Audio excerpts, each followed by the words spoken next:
Kisah Isra Mi'raj.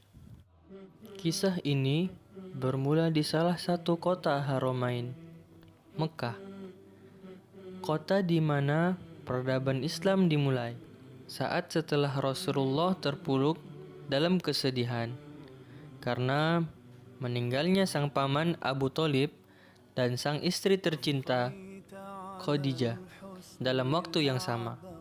Kemudian Allah mengutus Jibril untuk datang menghibur beliau dengan menunjukkan bukti keagungannya berupa Isra dan Mi'raj. Saat itu Rasulullah sedang tertidur di Hijr dan Jibril datang untuk membangunkannya.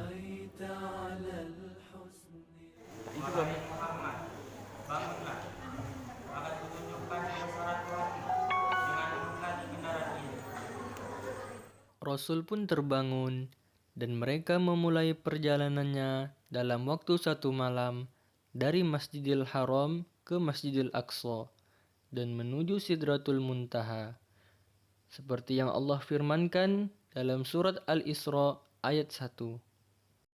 A'udzu billahi minasy syaithanir rajim.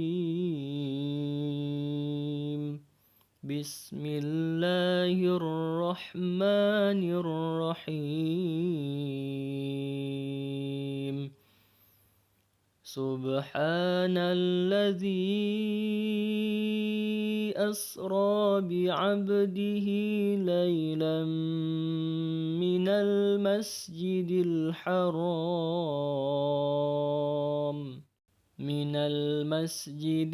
haram ilal masjidil aqsa alladzi barakna hawlahu linuriyahu min ayatina innahu huwas sami'ul basir. Mereka berjalan dari langit 1 sampai langit 7 dan mendapatkan wahyu berupa syariat sholat fardu. Wahai Muhammad, berapa kali Allah perintahkan umat untuk melaksanakan sholat? Rasul pun menjawab 50 kali.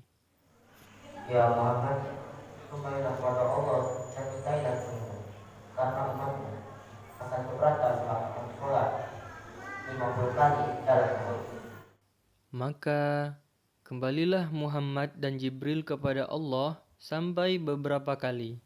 Rasulullah bernegosiasi kepada Allah dan akhirnya diputuskan menjadi 5 kali dalam sehari.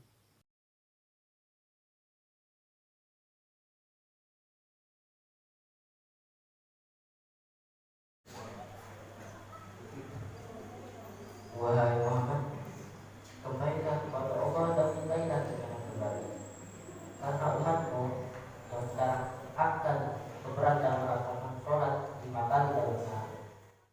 Karena Rasul malu untuk meminta keringanan terus-menerus, akhirnya beliau menerima keputusan 5 kali dalam sehari. Sesampainya Rasul di Mekah, setelah sholat subuh berjamaah, ia menceritakan hal tersebut kepada Hindun binti Abu Thalib, atau yang biasa disebut Ummu Hani dan keluarganya. Wahai Muhammad, yang kau ceritakan itu sangatlah mustahil terjadi. Rasul menjawab bahwa dirinya tidak berdusta. Tidak mungkin. Jangan kau ceritakan hal itu kepada masyarakat Mekah. Mereka tidak akan ada yang percaya. Namun Rasulullah tetap bergegas keluar dari rumah Hindun. Muhammad, jangan pergi. Walimah, ta'alil. Ya, Ummani. Tolong kau ikuti kemana Muhammad pergi dan dengarkan apa yang dia bicarakan kepada masyarakat Mekah. Baik, saya akan melaksanakannya. Rasulullah mulai menceritakan perjalanan Isra Mi'rajnya kepada penduduk Mekah. Begitupun beliau memulai mendakwakan tentang syariat sholat 5 waktu. Namun Rasulullah banyak mendapat penolakan dari penduduk Mekah.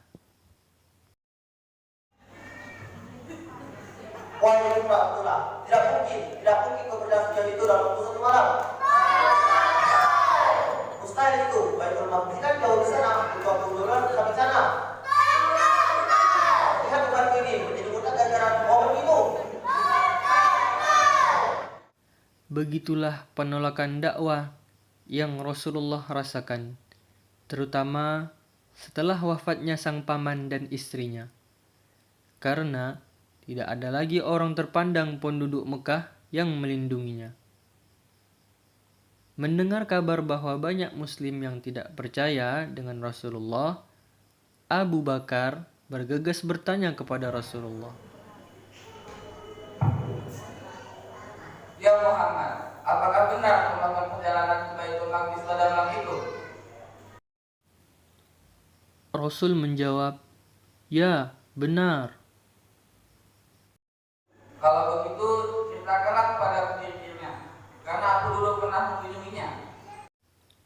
Rasul pun menceritakan secara detail tentang ciri-ciri Masjidil Aqsa serta bangunannya. Masya Allah, ya Rasulullah, engkau benar, perkataanmu benar adanya.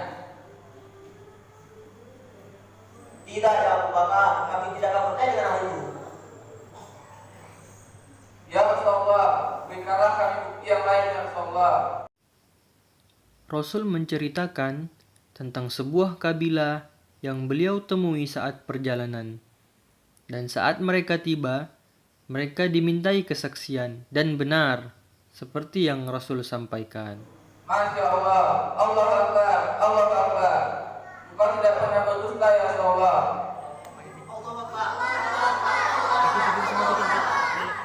Maka dari kesaksian dan pembenaran itu, Rasul memberi gelar Abu Bakar dengan nama Asy-Shiddiq, yaitu yang membenarkan.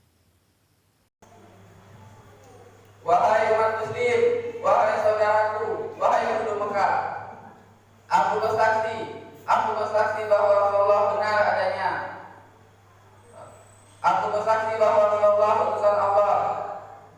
Rasulullah tidak pernah berdusta, wahai manusia. Wahai manusia, jika di antara kalian ada yang menentang Rasulullah, maka aku Abu Bakar yang akan ada di garda terdepan untuk membelanya. Asyhadu an la ilaha illallah wa asyhadu anna Muhammadar Rasulullah.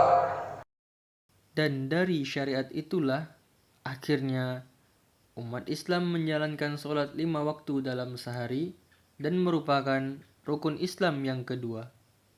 Semoga kita semua termasuk orang-orang yang Allah istiqomahkan dalam melaksanakan sholat sampai akhir hayat dan tetap mencintai dan meneladani kisah Rasul kita tercinta. Allahumma salli ala Muhammad, ya Rabbi salli alaihi wasallim.